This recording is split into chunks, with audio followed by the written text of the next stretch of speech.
राजस्थान संवाद और smart salt papers presents छात्र संवाद में आज हम बात करेंगे राजस्थान यूनिवर्सिटी के छात्रों से कि क्या कुछ हो रहा है राजस्थान की राजनीति में और उस राजनीति को वो कैसे देखते हैं, क्योंकि यही छात्र कहीं ना कहीं राजस्थान के भविष्य हैं।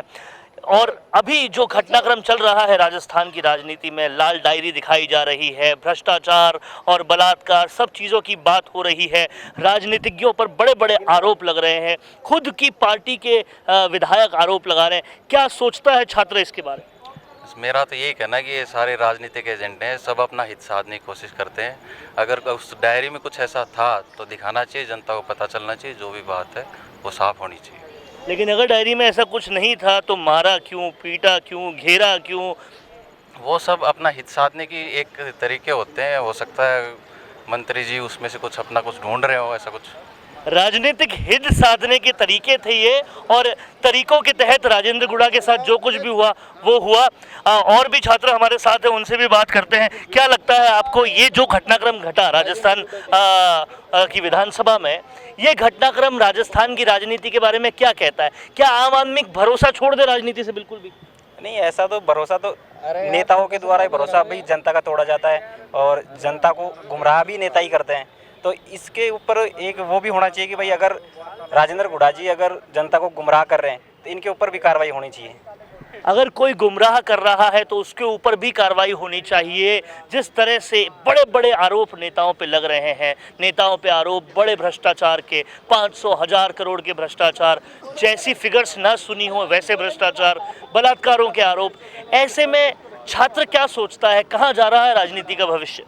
देखो, जिस हिसाब से हम ये घटनाक्रम देख रहे हैं विधानसभा के अंदर जो हो रहा है, एकदम शायद कोई स्कूल के बच्चे भी नहीं करते होंगे इस तरह से हरकतें। हम ये उम्मीद करते हैं कि बहुत ही परिपक्वता के साथ वो अपनी क्षेत्र की बातों को सदन में रखें, लेकिन इस तरह की गैर ज़रूरी मुद्दों के ऊपर अनैतिक तरीके से बहस होती है।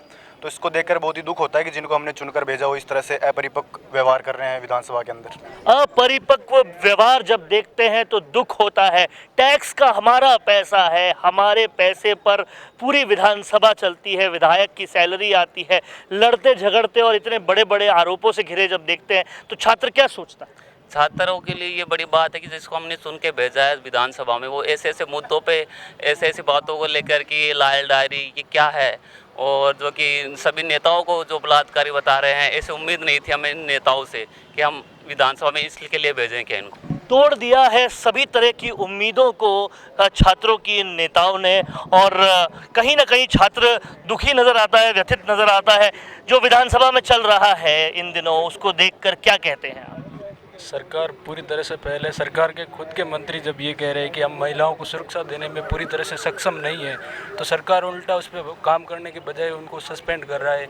ये कहीं ना कहीं पूरे प्रदेश को गर्त की ओर ले जा रहा है। और छात्र तो इनसे उम्मीद रखे कि आज जैसे लगातार पेपर आउट हो रहे हैं और छात्रों के भविष्य भी एक तरह से देखें तो गर्त में ही है। जो डबल इंजन की जो ये सरकार है, इसके दिन लद गए और अब कम दूर नहीं है। लद चुके हैं सरकार के दिन, क्योंकि जब सरकार के खुद के विधायक ये कहते हैं कि सरकार में ठीक नहीं काम हो रहा महिला सुरक्षा के प्रति, खुद विधायक दिव्या मदेरणा ये कहती है कि मैं सेफ नहीं हूँ, तो ऐसे में क्या उम्मीद रखें?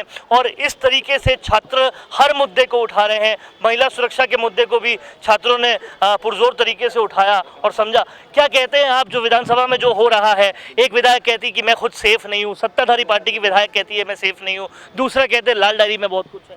लाल डायरी में कुछ नहीं है, ये ड्रामा है। बीजेपी में चले गए हैं, पहले बसपा में गए थे गुड्डा जी, बसपा को बेच के कांग्रेस में शामिल हुए। कांग्रेस में जब इनको पद से बर्खास्त किया गया है, इसके बाद में ये लाल डायरी का मुद्दा लेके आए, पब्लिक को भटकाने का है। बीजेपी के मुद्दे नहीं है इनके पास, लाल डायरी एक बहाना है। उनके बयान आ रहे हैं, कभी बोलते हैं कि मैंने 2 साल पहले मुख्यमंत्री जी ने मेरे को भेजा था, वहीं मैंने जला दी। अब ये तुरंत 2 दिन बाद ये डायरी कहाँ से आई, कहाँ रखी थी, इसका बयान दे। कोई बयान नहीं दे रहा इसका। लाल डायरी महज एक ड्रामा नज़र आता है, इनका कहना है। और ये जो ड्रामा है ये पूरी तरह से एक पार्टी से दूसरी पार्टी में जाने की कवायद है। दल बदलने की उनकी आदत है और वो दल बदलने की आदत के प्रति इस तरह से अपना काम कर रहे हैं।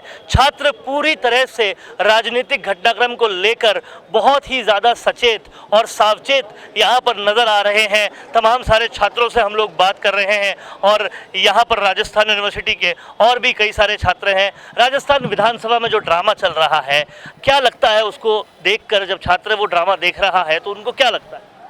क्या लगता है, ये ड्रामा तो ऐसे ही चलेगा विधानसभा में, तो अब इसका क्या कर सकते हैं अपन।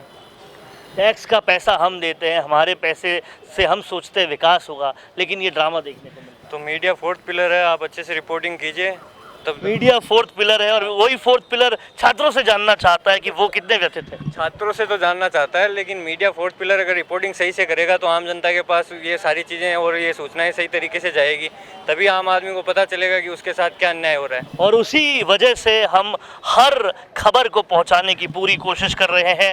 जिस तरीके से ये ड्रामा चल रहा है, महिलाएं कह रही है मैं सुरक्षित नहीं हूँ, खुद विधायक कह रही है मैं सुरक्षित नहीं हूँ।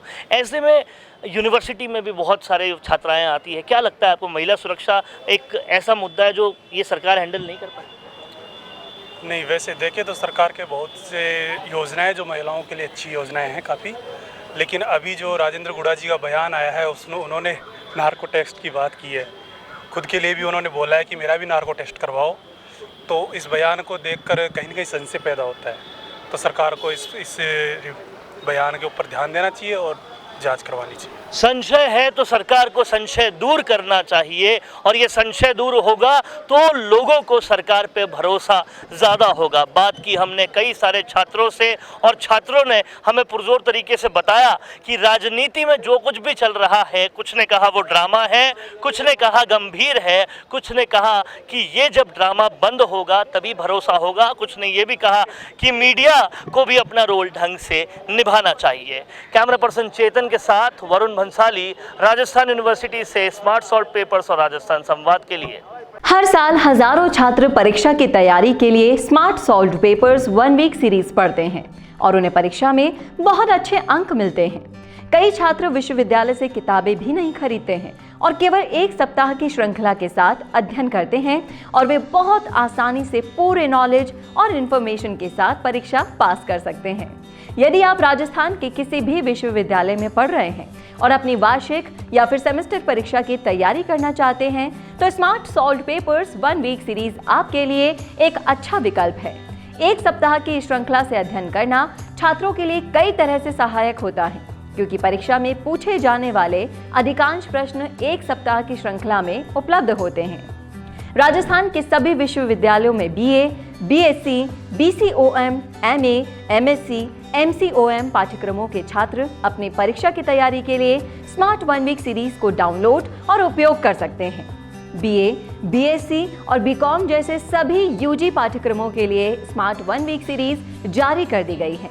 ये सभी सीरीज विश्वविद्यालयों द्वारा सत्र 2021 से 22 के लिए जारी पाठ्यक्रम के आधार पर तैयार की गई है। छात्र लेख में नीचे उपलब्ध प्रत्यक्ष लिंक से पहले दूसरे और अंतिम वर्ष के लिए 1 सप्ताह की श्रृंखला की PDF फाइल डाउनलोड कर सकते हैं। Smart solve papers 1 week series के साथ परीक्षा की तैयारी के टिप्स। पढ़ाई के समय का स्केड्यूल बनाएं, समय का सदुपयोग करें, हर पेपर के सिलेबस को समझें, रिवीजन के लिए नोट्स बनाएं, त्वरित तैयारी के लिए 1 सप्ताह की श्रृंखला का प्रयोग करें, पिछले वर्ष के प्रश्न पत्रों और मॉडल पेपर्स को हल करें। परीक्षा की तैयारी के लिए और अच्छे अंकों से पास होने के लिए smart solve papers 1 week series खरीदें और सभी को सलाह भी दें।